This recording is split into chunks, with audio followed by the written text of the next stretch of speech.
Muy buenos días. A nombre de la Comisión Nacional de los Derechos Humanos, les damos las gracias por su presencia a esta conferencia de prensa que encabeza el presidente de la Comisión Nacional, el maestro Luis Raúl González Pérez. A continuación, le cedo el uso de la palabra. Muy buenos días, tengan todas y todos ustedes, estimados compañeros de los medios de comunicación. Quiero solicitar su apoyo para que me ayuden difundiendo en la sociedad mexicana este comunicado, este posicionamiento, estas palabras de su servidor. Ojalá me ayuden. En días pasados fue publicada la convocatoria para presentar candidaturas a la presidencia de la Comisión Nacional de los Derechos Humanos. Hace poco menos de 5 años, una convocatoria como esta se cristalizó en mi favor como una copiosa votación de las senadoras y senadores de la República, de diversas fracciones partidistas, quienes por mayoría suficiente me confirieron la distinción de encabezar la gran institución del Estado mexicano, defensora de los derechos humanos. Desempeñarme en este cargo ha sido una imborrable distinción y orgullo. En ese entonces, la presidencia del órgano constitucional, cuya estatura debía fortalecerse y crecer, obligaba a mirar la responsabilidad sin ambición de continuidad personal. Eran tiempos de pensar en el cumplimiento de la misión y de consolidar lo que entonces y ahora integran la esencia de una institución como la CNDH. La defensa de su autonomía, de la legalidad y de la atención y apoyo a las víctimas. La única manera de defender los derechos humanos es con el ejercicio objetivo y responsable de la independencia de gestión, sin confundirse con otro tipo de aspiraciones personales, grupales, políticas o económicas. Quien sirve en la CNDH debe servir a México, a su gente, no a gobiernos ni autoridades.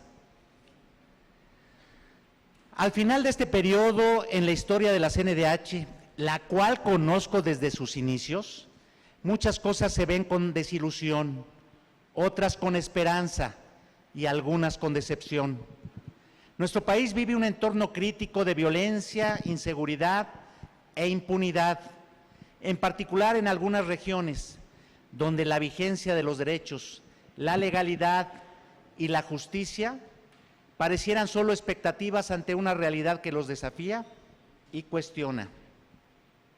No obstante ello, pareciera que hay un miedo desde las estructuras de poder de incurrir en lo que creen sería una erosión de su capacidad, lo cual ha motivado que se condenen la autonomía, la independencia y el disenso, llegándose inclusive a realizar cuestionamientos y descalificaciones infundadas contra esta Comisión Nacional, así como de muchas mexicanas y mexicanos que buscan la vigencia de sus derechos fundamentales y a quienes este órgano constitucional defiende cuando los ven violentados. El poder cierra los ojos ante los hechos que les son incómodos y les niega la existencia. Bastaría una simple revisión de las problemáticas que el país ha venido enfrentando en materia de salud, seguridad, protección de niñas, niños y adolescentes, mujeres, migrantes, indígenas, así como en lo que hace a las cuestiones ambientales, para advertir que el respeto de los derechos humanos estaría subordinado a la implementación y cumplimiento de planes y programas de gobierno, y que el legítimo ejercicio de los derechos y el reclamo de su garantía se volvería cuestionable en tanto contravenga tales planes y programas. Hemos llegado al extremo de una desautorización moral dictada por el Ejecutivo hacia la CNDH y su trabajo.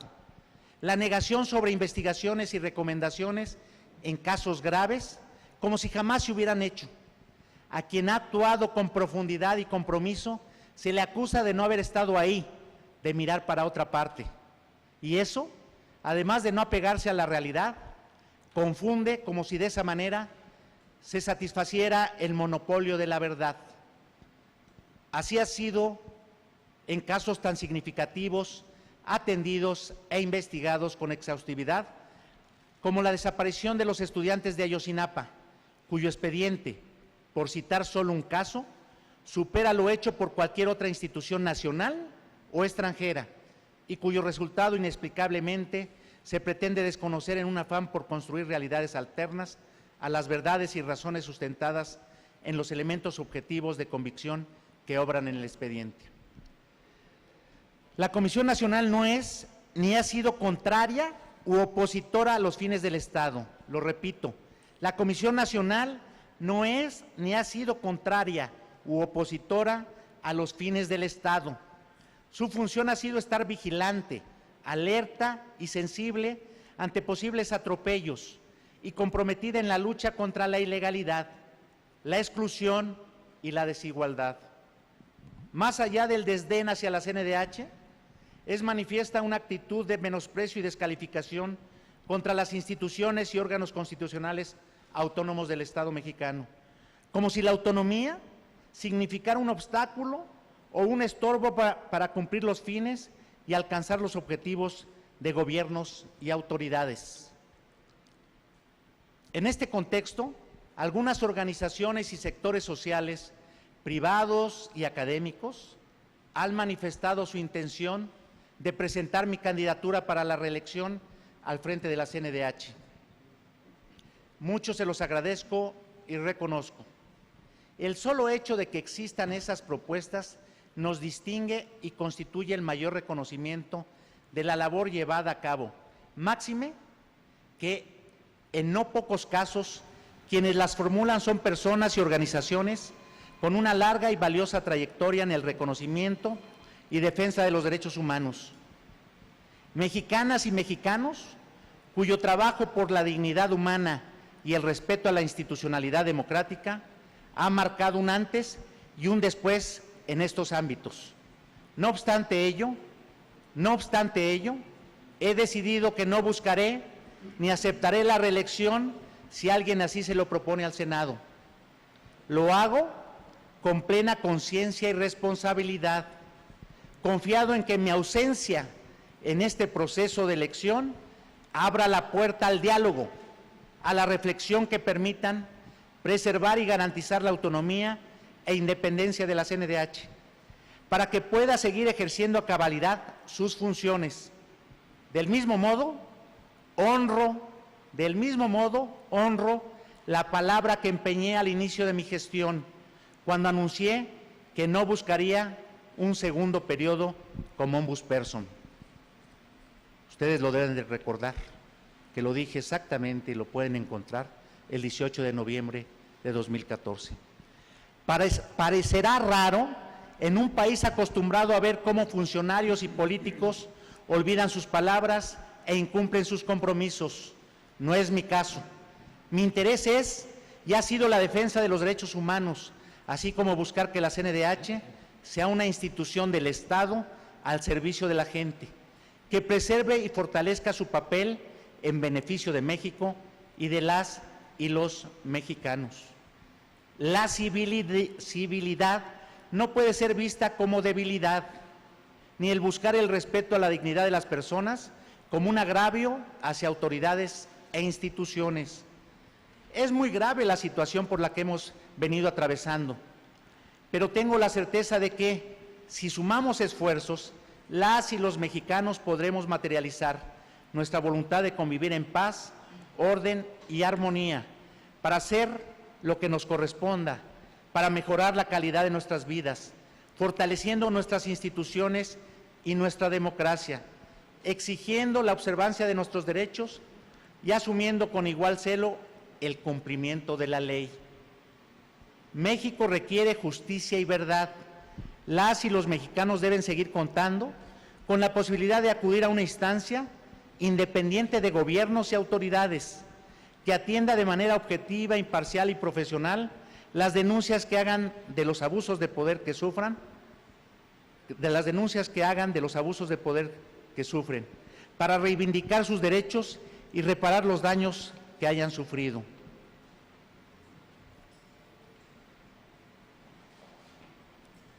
Deseo que mis compañeras y compañeros en la Comisión Nacional de los Derechos Humanos, así como el personal de la misma, pueda entender mis razones. Aquí están expuestas. Aquí está el equipo de la CNDH que ha conducido con su servidor estos 5 años a la Comisión Nacional de Derechos Humanos. Les pido a todas y cada uno de ustedes les pueda transmitir a todas las compañeras y compañeros que les estoy muy reconocido, que significan la esencia misma de la institución, porque son gente comprometida. Termino. Parte indispensable de fortalecer y preservar las instituciones que están al servicio de México y de su sociedad implica cuidar la idoneidad de las personas que estén al frente o laboren en ellas. El desafío que tiene ante sí la CNDH consiste en consolidar su autonomía con apoyo en la ley y en favor de las víctimas. Sentar las bases para que esto suceda es el reto que tiene ante sí el Senado de la República con la realización de este proceso de elección. Muchas gracias por su atención, son ustedes muy amables y les pido lo transmitan a la sociedad mexicana. Muy amables.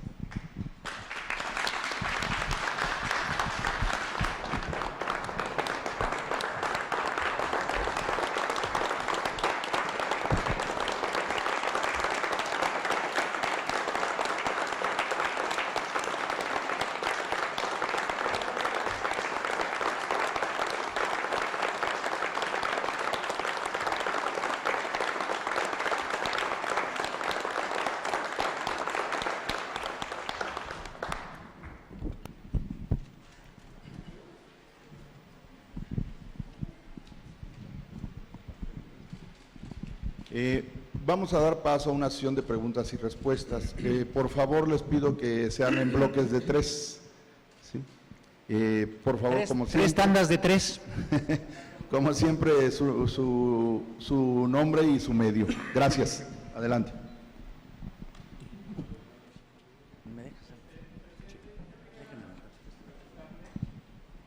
Yo quería preguntarle, ¿qué tanto pesó? Gracias. Buenos días, quería preguntarle qué tanto pesó en su decisión el acoso o la presión que ejerció el gobierno federal en contra de usted, el hecho de que no hubiera habido esa presión o lo hubiera hecho cambiar quizá de opinión. Por otro lado, preguntarle también qué perfil considera que debe tener el próximo ombudsperson y qué riesgo ve usted de que pueda quedar un ombudsperson a modo del gobierno federal. Gracias.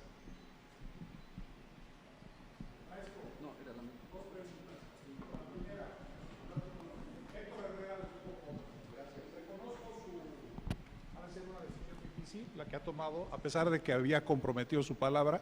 Ese día yo estuve aquí, cuando anunció, se reconoce, por supuesto. Quisiera saber, maestro, ¿qué opinión le merece esta intención del gobierno de modificar a la comisión, de darle otra cara, de hacer una defensoría del pueblo? Creo que esa es la intención. ¿Y qué se lleva, pues, de positivo y de negativo al frente de estos 5 años en el organismo? Gracias.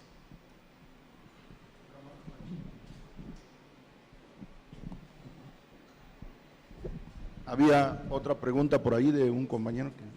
Bueno.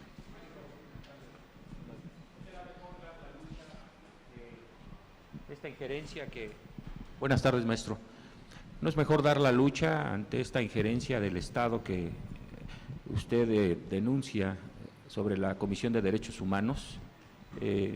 ¿No es parte de la esencia de la comisión nadar contracorriente siempre en un país como el nuestro? ¿Por qué dejar el camino llano y libre a los deseos de las fuerzas políticas? Muchas gracias. Déjenme responder a estas 3 primeras preguntas. Primero, no quisiera entrar en confrontaciones porque es lo que necesitamos evitar. Aquí están claras mis ideas. Necesitamos trascender para que México pueda encontrar la unión en el disenso. Unión no quiere decir que no haya disenso, pero el disenso se tiene que respetar. Debates fuertes, sí, vigorosos, francos, abiertos, con altura y sin descalificaciones ni estigmatizaciones. Desde luego que valoré los planteamientos que me hacían las y los compañeros de sociedad civil, de la academia, de intelectuales, de sectores privados. Valoré la decisión a la luz de lo que inicialmente yo había anunciado. Y es parte del reto que tienen las instituciones y la sociedad, que, y lo dice aquí mi mensaje, busquemos fortalecer las instituciones más allá de las personas. ¿Son importantes las personas? Sí. Por eso, el reto que hoy enfrenta el Senado de la República. Por eso, el Senado, me preguntaban del perfil, tiene ese desafío, combinar la fortaleza de la institución, fortaleciendo autonomía e independencia, y un factor de esa autonomía e independencia es el perfil de quien deba encabezar los destinos. No quiero referirme más al perfil porque esa es la labor que tendrá que hacer el Senado de la República. Los perfiles están en los principios de París. Los principios de París existen desde 1993. Hoy Europa va por delante de nosotros. Ha aprobado en marzo de este año los principios de Venecia. Y uno de los rubros fundamentales fue que los estados están obligados a fortalecer las instituciones nacionales. Es decir, esto es lo que convinieron las naciones europeas. Yo por eso venía impulsando, y espero que sea una de las cuestiones que puedan continuar, que ahora se trabaje en México, ¿sí?, por los principios de América, para fortalecer las instituciones más allá de las personas. Cuando se dice que sí, el perfil debe ser, o hay el riesgo de un perfil a modo, prefiero ser optimista y que el Senado asuma su reto y su desafío, ¿sí?, que cumpla los parámetros que den certeza de ejercicio autónomo e independiente. La intención de modificar la institución en una Defensoría del Pueblo, déjenme decirles que la naturaleza no está en el nombre. En el mundo hay defensorías del pueblo, unas funcionan bien, otras no tanto. Hay proveedores de justicia como en Portugal, así se llama. Hay instituciones nacionales como la Comisión Nacional de Derechos Humanos. Por eso, alrededor de las instituciones nacionales, la Alianza Global de Instituciones Nacionales, hemos asumido ese rubro en nuestros estatutos, Instituciones Nacionales de Derechos Humanos. Y lo importante no está en el nombre, sino en el ejercicio autonómico e independiente. Cuando se dice que sean obligatorias las recomendaciones, suena bien, suena atractivo, pero es desvirtuar la naturaleza de la magistratura de opinión. Las tensiones entre los gobiernos, si hablo de los gobiernos plural, pasados y presentes, dependerán del grado de entendimiento de la naturaleza y pedagogía que asuman sobre el ombudsperson. Ese es el grado. En 30 años ha habido tensiones, unas más, otros menos, pero depende del grado de comprensión a la naturaleza del ombudsperson. Por eso, si hay que fortalecer, fíjense qué contradicción, ¿eh? Se busca fortalecer a la institución, al menos eso se argumenta, pero los dientes que ya le han dotado a la Comisión Nacional el Poder Revisor de la Constitución para citar a los funcionarios que no acepten una recomendación, tiran esos dientes, porque no hacen comparecer a los funcionarios para explicar las razones de su negativa a aceptar una recomendación. Entonces, pareciera una contradicción. Dar la lucha desde adentro. La lucha la tenemos que dar todos desde las trincheras en donde estemos.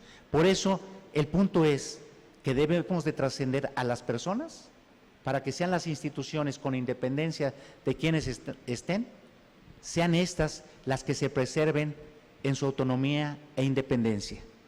Por eso es el reto del Senado. dependiendo de a quién elijan, fortalecerán o debilitarán esa autonomía e independencia. Damos paso a otra ronda de preguntas, por favor, por aquí. Buenos días, Jonathan Nácar, de Eje Central. Maestro, preguntarle, en este sentido que usted refiere de el reto que da en las instituciones, ahora en el Senado, en el nombramiento de quien lo va a suceder, no es, ¿qué avisora en el sentido de que tanto los organismos autónomos como las organizaciones de la sociedad civil están siendo desacreditadas, están siendo atacadas por parte del Ejecutivo principalmente, en este nuevo gobierno, en este contexto en el que pues el reto, digamos, está incumplido desde antes de iniciar? ¿Qué avisora usted en este sentido en el que es parecer que la labor de organismos autónomos como la Comisión y civiles pues están trabajando bajo contracorriente? ¿Qué es lo que usted podría vislumbrar en ese sentido con el nuevo gobierno? Gracias. Otra pregunta más, por allá. Sí. Maestro, buenos días. René Cruz, de MBS Noticias. En su discurso habla de una desautorización moral dictada por el Ejecutivo. La pregunta en concreto, maestro, sería: ¿Luis Raúl González Pérez se convirtió en una persona incómoda para Andrés Manuel López Obrador tras esta serie de recomendaciones que ha emitido y que no le han gustado? ¿Es una persona incómoda Luis Raúl González Pérez para el primer mandatario o en su caso la CNDH? Gracias. Una más, por favor.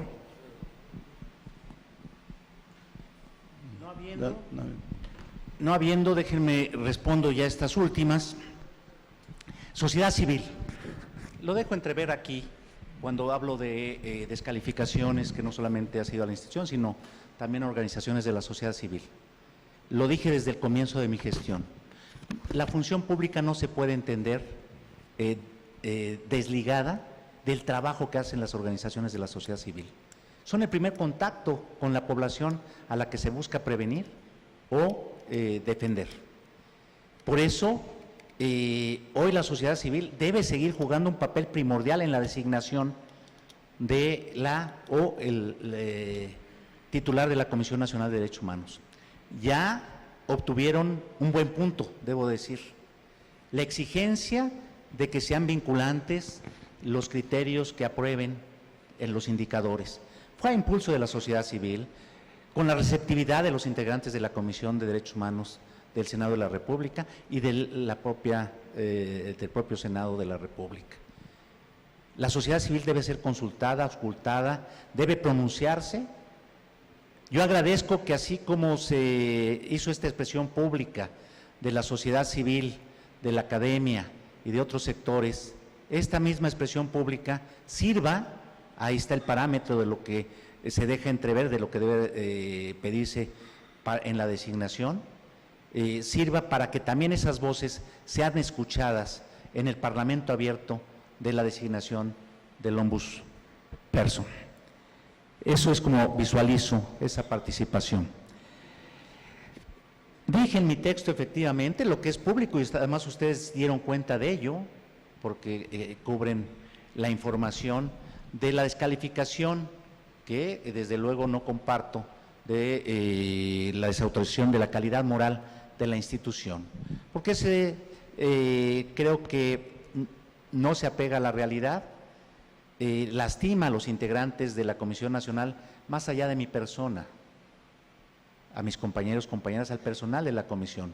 Como yo lo dije, hay que entender lo que significa la CNDH. Un día, lo vuelvo a repetir con ustedes, los moretones se me quitarán, pero tal vez a las víctimas se le queden permanentes si no se entiende la labor del ombudsperson.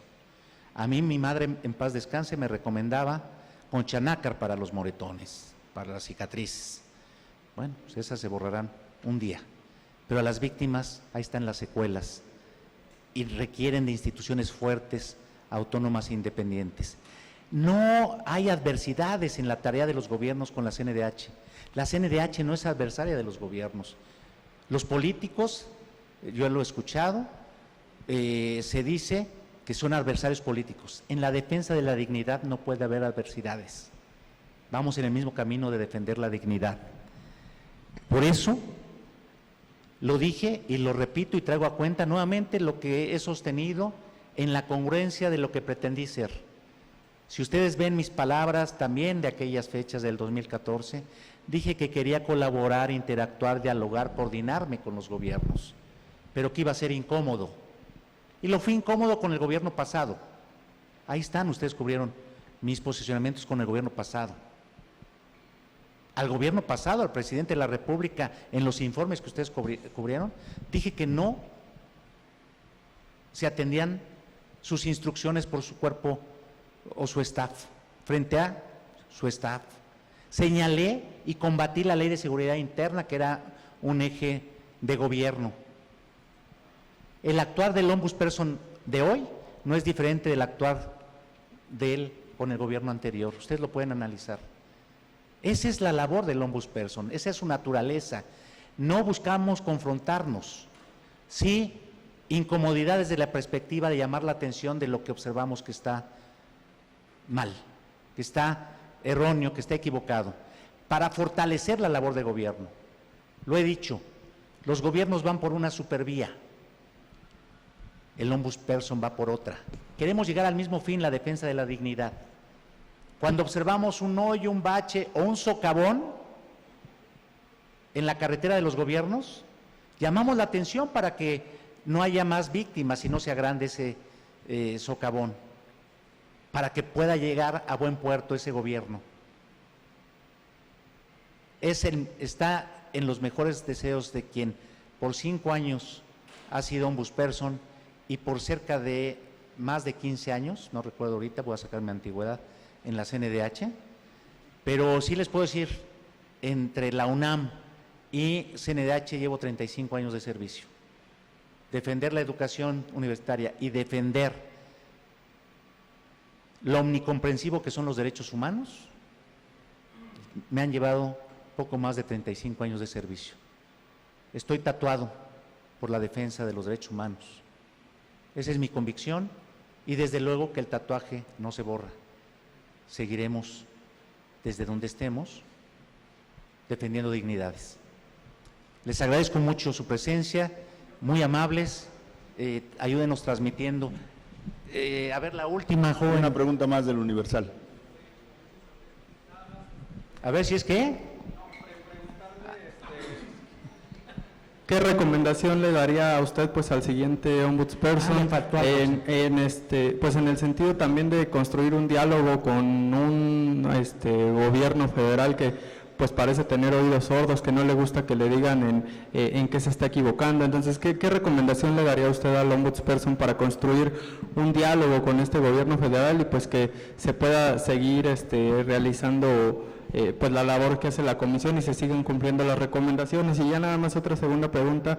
Usted también dice, bueno, no toma esta posibilidad de reelegirse porque lo comentó usted cuando tomó posesión, no lo iba a hacer, pero también dice que su ausencia en este proceso abrirá la puerta al diálogo y a la reflexión que permitan garantizar la autonomía e independencia de la CNDH.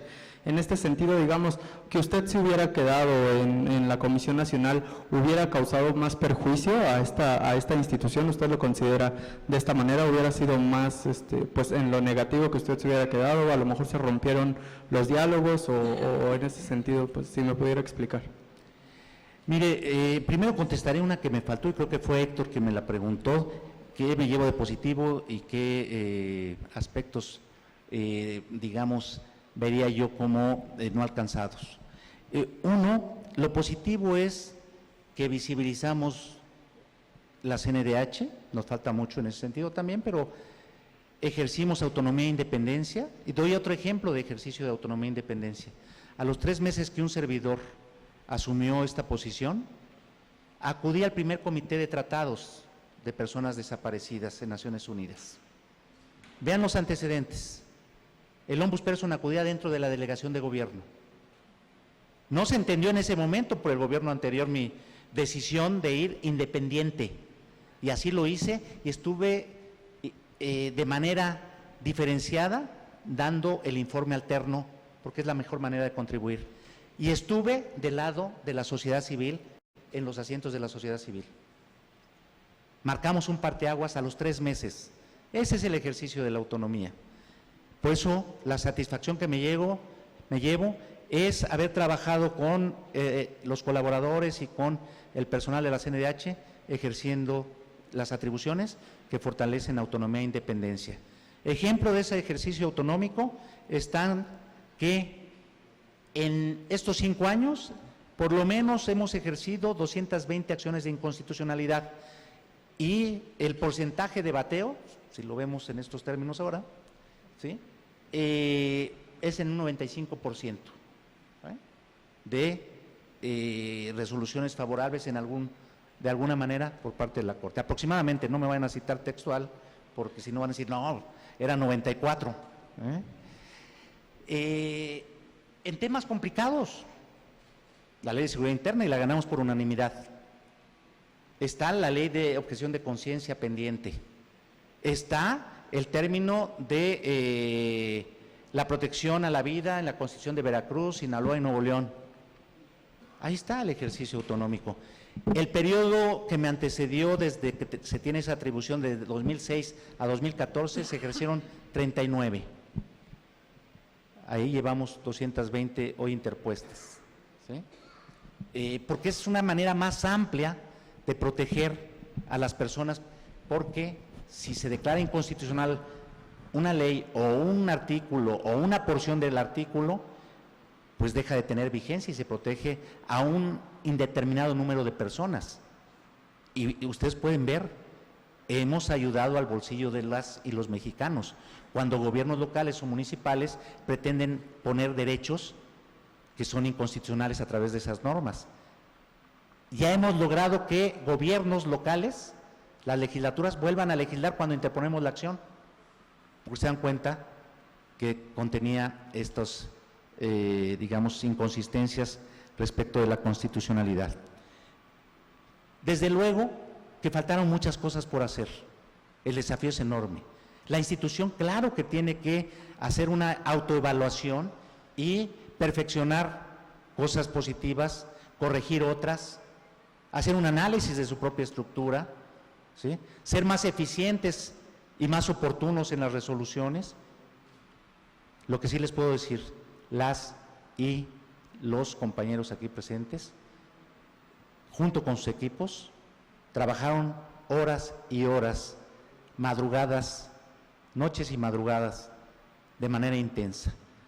Sí puedo decir que me llevo la satisfacción de haber dado el mejor de los esfuerzos físicos e intelectuales, pero nada más vean el tamaño del problema. Más de 40,000 desapariciones, la tortura subsiste, la violencia contra la mujer, los feminicidios, la trata de personas, lo que acontece en los penales, sobre todo del ámbito local, todavía los pendientes en materia de pueblos y comunidades indígenas, consultas previas, libres, informadas, culturalmente adecuadas y de buena fe. Los desafíos son enormes, pero estoy convencido que las instituciones tienen que ser más fuertes que las personas. ¿Qué recomiendo a quien encabece los esfuerzos a partir de noviembre, del 15 de noviembre? Fortalecimiento de autonomía e independencia. Ese es el presupuesto básico para un ejercicio pleno de la defensa de las víctimas. El impulso, ahí está, lo que dejamos, ustedes se pueden asomar, es una de las mejores plataformas en el mundo, lo digo, Educa CNDH, ¿sí? Se pueden asomar a cómo hemos vinculado los instrumentos internacionales en la fundamentación y motivación de nuestras recomendaciones. Doy ejemplos, las de medio ambiente. En sí son pedagógicas porque compilar toda la legislación en materia ambiental es complejo y ahí hay una sistematización. Ahí vendrá una recomendación pronto atractiva en materia de medio ambiente. Espero que Jesús se apure a publicitarla. ya la firmamos y espero que ya se haya notificado. Y déjenme decirles, y mis compañeros hicieron sus mejores esfuerzos, vienen por lo menos 4 recomendaciones generales todavía en estos días que nos quedan. 4 recomendaciones generales que van a atender problemáticas concretas. Ahí está el trabajo de las 6 visitadurías, fuerte. El trabajo de la vinculación con los sistemas universal y regional de la Secretaría Ejecutiva. La vinculación, este es de los aspectos positivos y se refleja en lo que opinaba hoy la sociedad civil respecto a mi posibilidad de postularme, haber recobrado la interlocución con la sociedad civil. Yo puedo decir que me dediqué poco más de una tercera parte con sociedad civil, porque son ellos los que están. Por eso no puedo sino señalar la importancia que tiene la sociedad civil en la función pública, no solamente para el tema de derechos humanos. Cuando se refiere nuestro compañero del Universal bueno, ya enuncié que puedo recomendarle a que me vaya a sustituir, enuncié temas, pero cuando se refiere cuando digo abrir el espacio, déjenme decirles que es la conjugación del principio que anuncié en noviembre, sí a la luz de lo que significaba el hoy, pero estoy seguro que lo que nunca vamos a ver si fue mejor o peor, salvo lo que ustedes vayan documentando, pero lo que me anima es de manera propositiva el que sí se retome el diálogo, la interacción, la coordinación. Las diferencias, puede haber diferencias, y hago alusión al reciente documento que emitió el relator de defensores de la ONU y la relatora de derechos de asociación y reunión, documento que le dirigió al gobierno federal, donde le dice que es importante y que puede haber diferencias, pero no descalificaciones, y que le preocupa la descalificación a la institución nacional que defiende derechos humanos, y que de lo que observaron ellos había elementos fidedignos para saber que no procedían esas descalificaciones. Ahí está, lo publicó la revista Proceso y dimos un boletín en ese sentido. El ombudsperson está para coadyuvar, colaborar e interactuar. Creo que sería erróneo el que por muchas diferencias que existieran se perdiera la interlocución. Pero también debo ser honesto con ustedes. Hay áreas del gobierno con las que tengo interacción, desde luego. Ahí está la Subsecretaría de Derechos Humanos, con quien he interactuado, ¿sí? Hay otras áreas. Claro, no tenemos interacción con quien no quiere y nos descalifica sin fundamentos, porque ayer escuché, por otro lado, pues la relectura y no ideas de por qué no se aceptó la recomendación y solamente denostaciones en la comparecencia de una funcionaria en el Congreso. Se repitió lo mismo que nos decían, el mismo párrafo, refiriéndose a otras recomendaciones que no tenían que ver con estancias, y además equivocadamente, porque ahí están las recomendaciones de Tanuato, de Ayotzinapa. Entonces, por más diferencias que haya, no se puede perder la interlocución, y reconozco que la interacción con la Subsecretaría de Derechos Humanos se mantiene, y que hay otras áreas que lamentablemente no ha sido el caso, pero que lo que puedo decir es, aspiro que abriendo este espacio, donde yo asumo y honro mi palabra del pasado, a la luz de lo que propongo, pues creo que es un buen principio para que el nuevo ombudsperson o la nueva ombudsperson y los gobiernos federales, estatales y municipales, y le deseo lo mejor al gobierno del presidente Andrés Manuel López Obrador, partiendo de fortalecer, y con eso cierro, el Estado de Derecho, el cumplimiento de la ley por todos, autoridades y particulares, el camino para trascender las problemáticas que enfrenta México es con el respeto a la ley y los derechos humanos. Muchas gracias por su atención, muy amables.